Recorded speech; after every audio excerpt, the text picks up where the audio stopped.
Guys, welcome to beauty diary channel. আজকে আমি চলে এসেছি ভুবনেশ্বরের অন্যতম একটা নামকরা পার্কে।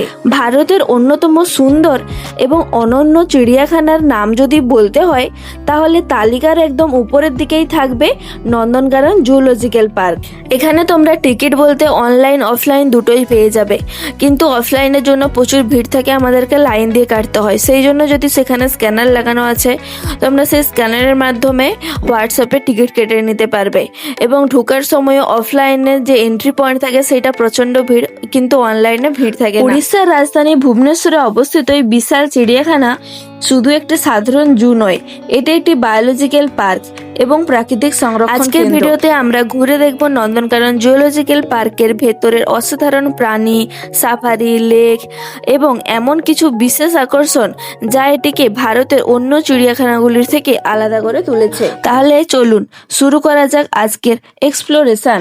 প্রথমেই এন্ট্রি পয়েন্ট থেকে ঢুকে ডান দিকে চলে গেলে দেখতে পাবে ময়ূর, এই সাদা হাঁস, এটা হাঁস নয় অন্য কিছু। আমি যেহেতু গিয়েছিলাম সানডের দিন, সেই জন্য কোনো একটা স্কুল থেকে বাচ্চাদের নিয়ে এসেছিল, আর পার্কের মধ্যেও প্রচন্ড পরিমাণে ভিড় ছিল, কিন্তু ওয়েদারটা ছিল বেশ সুন্দর।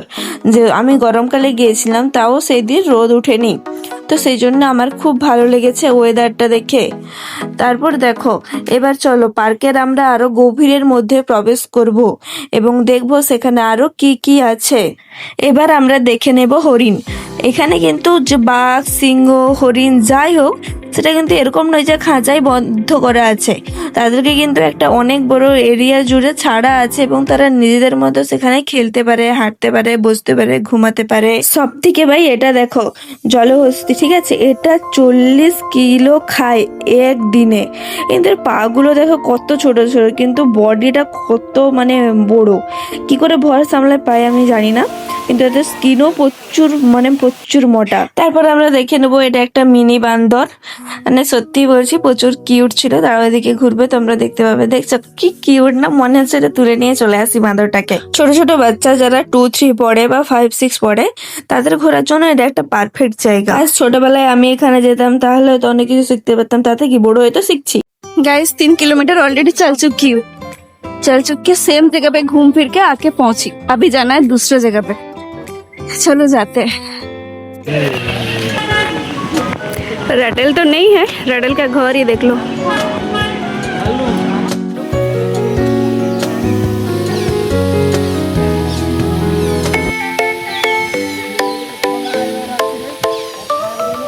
अभी जा रहे टाइगर देखने के लिए भाई। গাইস, সবাই নিজেদেরকে মামাদেরকে দেখে নাও কেমন মানে রোদের মধ্যে শুকিয়ে বসে আছে। মামার ধামা বেজে 12টা বেজে গেছে। কারণ সত্যি মানে আমাদের গরম লাগুক বা না লাগুক, ওদের ভাই গরম তো লাগে। আমি নিজেই গরমের মধ্যে হাঁপিয়ে বসে পড়ছিলাম, ভাবছিলাম কোথাও একটু আমাকে কেউ জল দিয়ে যাবে, আমি একটু জল খাবো। কিন্তু এখানে পার্কের মধ্যে অনেক জলের ব্যবস্থা আছে, গ্লাসও রাখা আছে, বোতল যে নিয়ে যেতে পারে জল খাওয়ার জন্য। তারপর এখানে সব থেকে বিখ্যাত হচ্ছে যে হোয়াইট টাইগার, কারণ এখানেই প্রথমবার সাদা বাঘ জন্ম নিয়েছিল। মানে যাই হোক, তাদের যে প্রজনন হয় সেটা মানে সফল হয়েছিল এই নন্দনকানন। তারপর আমরা চলে এসেছি সিংহ মাসির কাছে।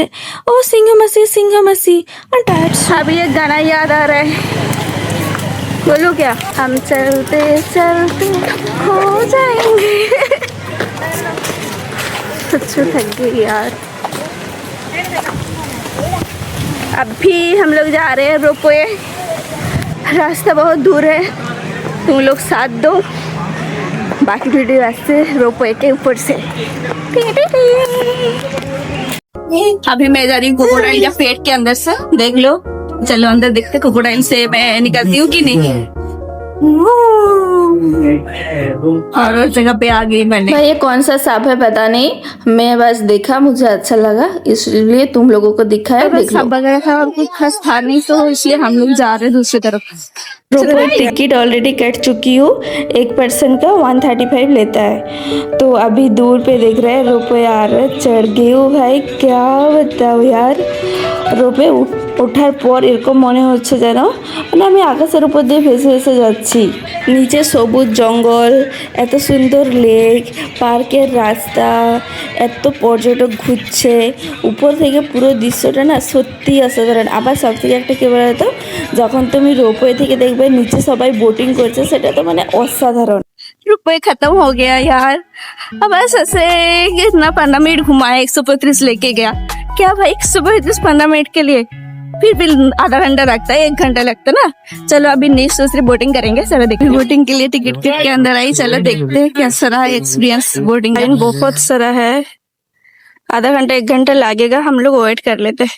हम लोग এই লেকটার নাম অনেকেই জানে না, এটা হচ্ছে যে কাঞ্জিয়া লেক। লেকের জল একদম শান্ত ছিল আর চারিদিকে শুধু সবুজ আর সবুজ, দূরে কিছু পাখিও দেখা যাচ্ছিল। বোটিং করতে করতে মনে হচ্ছে যেন প্রকৃতির সাথে একটু শান্ত সময় কাটাচ্ছি। 2 সিটের বোটিংয়ের জন্য 50 টাকা, 4 সিটের জন্য 100 টাকা। তবে তোমাকে কিন্তু 20 মিনিটই সময় দিবে। আর এই বোটিংয়ের সময় জ্যাকেটগুলো পরতে হয়, লাইফ জ্যাকেট, কারণ যাতে সেফভাবে আমরা ফিরে আসতে পারি, যেতে পারি সেই জন্য। তবে কিন্তু ওরা আবার বলে দেবে জলে হাত দেওয়া যাবে না, ফাইন হবে। कभी टाटा बाय बाय करके जा रहे हैं, हो गया घूमना, फिर कभी आएंगे, फिर कभी मिलेंगे। সবশেষে একটা কথাই বলতে চাইবো, যারা যারা ভুবনেশ্বর আসছো বা ভুবনেশ্বরে থাকছো, প্লিজ নন্দনকানন একবার হলেও ভিজিট করে যেও, খুব মজা হবে। गाइस ये हो गया पार्किंग के लिए, हम अभी पार्किंग लॉट पे है। देख लो पार्किंग एरिया भी कितना बड़ा है, मतलब बहुत बड़ा है पार्किंग एरिया। अरे यार पार्किंग एरिया कितना बड़ा है देख लो,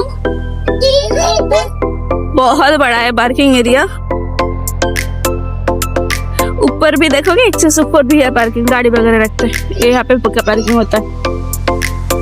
तो तुम लोग कौन कौन आए हो নন্দনকানন জুলজিক্যাল পার্ক কমেন্টে জানিও, আর তোমাদের কেমন লেগেছে ঘুরে সেটাও আমাকে কমেন্টে জানিও।